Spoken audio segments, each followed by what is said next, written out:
GPS devices can be a great tool for helping find your way when you're trying to get somewhere. But ever had one get you lost?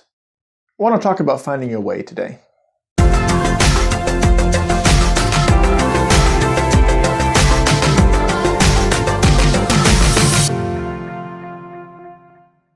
A few years back, my wife and I were living in East Texas at the time, but we drove out to the DFW, Dallas-Fort Worth area, and we decided to have a little fun with Google and the feature, especially where I'm not going to say it because I don't want to trigger my own phone because I'm using it to record, where you say that two-letter word.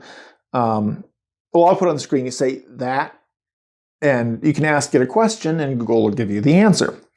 Well, we decided to have some fun just to see how accurate it was. And Google and Google Maps, we discovered, doesn't know everything. Okay, Google. What's the weather right now? It's 90 degrees and partly cloudy in Burleson. Is it raining in Burleson right now? Okay, Google. Is it raining in Burleson right now? No, it isn't raining in Boston. It's 65 degrees and mostly cloudy. Okay, Google. What's the weather right now? It's 65 degrees and mostly cloudy in Boston. Oh, Boston. Idiot. Okay, Google. Where am I? Here's a map of Burleson. Okay, Google. What's the weather right now?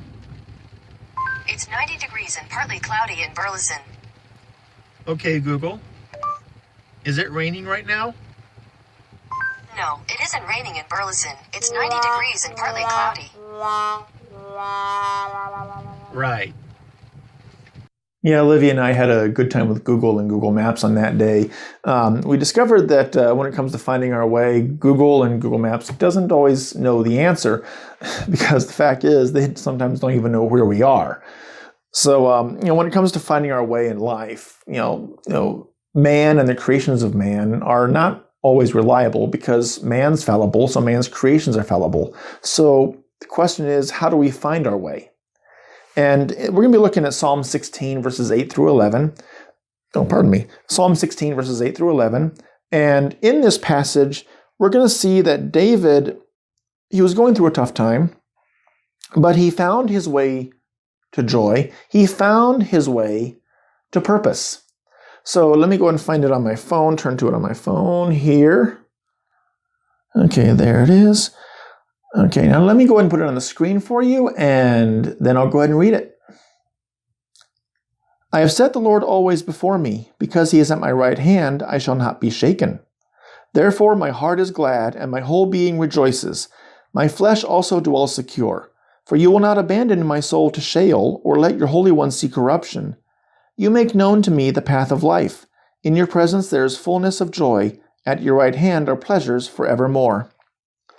Now, in this passage, we see that David found his way to two different things. He found his way to joy, and he found his way to purpose. But we also discover how he found his way to those two things. So this will help us be able to find our way to joy and find our way to purpose. And so we see in verse 9, looking at first joy, he says, therefore my heart's glad and my whole being rejoices. In other words, I found joy.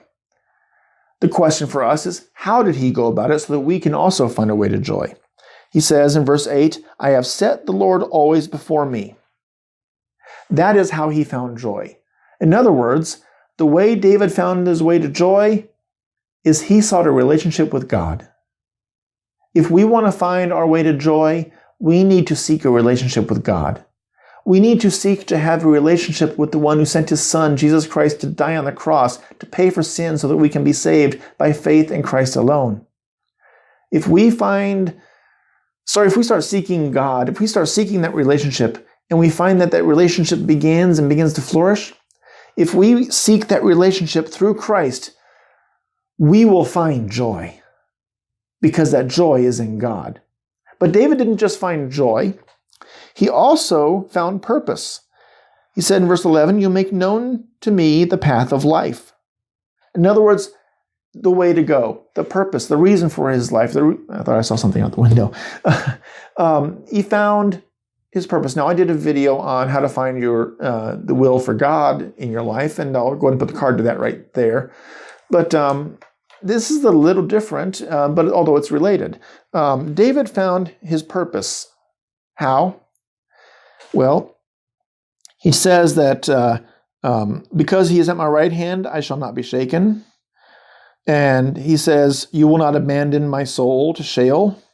And then he talks about being in God's presence. In your presence, there's fullness of joy. At your right hand. In other words, by dwelling with God, he found his purpose. His purpose was discovered by growing that relationship, by maturing that relationship, by seeing it get bigger and bigger and stronger and more intimate with God. By having that closer relationship with God, by dwelling with him, by, as the New Testament says, abiding in Jesus, by abiding in God, he found his purpose. And the same thing applies to us. If we want to find purpose, if we want to find our way to meaning in life, if we want to find our way to which way we're supposed to go in life, we need to have that growing relationship with God through Jesus Christ. We need to dwell with him. We need to abide with him. You know, people try to find their way in life. They try to find joy in all sorts of things. We try to find joy and purpose in things, in other people, in power, in whatever's in our pocketbook, in our own egos, in our own minds. And ultimate joy cannot be found in any of those things. Ultimate purpose cannot be found in any of those things. But they can be found in God. We need to seek God. We need to seek a relationship, and we will find joy. We need to grow that relationship, and we will find purpose. I hope this helps you to begin to find joy, either for the first time or to find it once again, to rediscover it. I hope this helps you to be able to start discovering your purpose in life. But ultimately, I hope this helps you grow in your relationship with Jesus. God bless.